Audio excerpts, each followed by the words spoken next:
Хөлсгөө хөдөлмөр буюу одоо энэ гэрт зарцуулж байгаа цагт бол эмэгтэйчүүд хамаагүй их цаг зарцуулж байгаа. За тэгээд энэ талаар ингээд нэвтрүүлэг хийгээд ярьсан чинь бол ерөнхийдөө одоо нэгдүгээр эмэгтэйчүүд бол их баяртай хүлээж авч байгаа.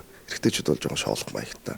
За тэгээд бол би бас одоо хоёр хүүхдээ гаргахад нь бас хүүхдээ хараад гэртээ үлдээ технэрийн ажилд нь карьерийг хөөлгөд ингээ явуулж исэн юм. Надад одоо өөрийн бодит кейс байж байгаа. Тэгэхээр тэр тохиолдолд бол хамгийн түрүүнд бол одоо гэр орныхнаас ойрын найз нөхдөөс одоо тийм шоолох өнгөстэй юм гардаг те гэрээ авгаа олцсон уу, ажилгүй гэртээ сууж гинөө хүүхд дараа сууж гинөө гэдэг ч юм иймэрхүү хандлагуудад байдаг байсан. Гэхдээ би бол өөрөө зөв юм хийж байгаа гэдгийг бол мэдж байгаа учраас тиймэрхүү юмд автдаггүй.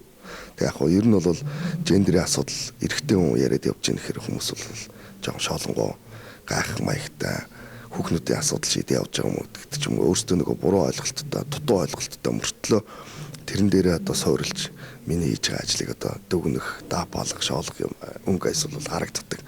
Гэхдээ одоо тэднэртэй аль болохоор бас хүн учраас уулзаад гендерийн асуудлын ард талд бол эрэгтэйчүүдийн асуудал бас байгаа. Тийм учраас би бол одоо хүний эрх буюу бүх хүний одоо эрхийн тул төлөө явж байгаа учраас энэ бол одоо тийм ичвэртэр зүйл бол ерөөсөө биш ээ гэдэг тайлбар хийдэг.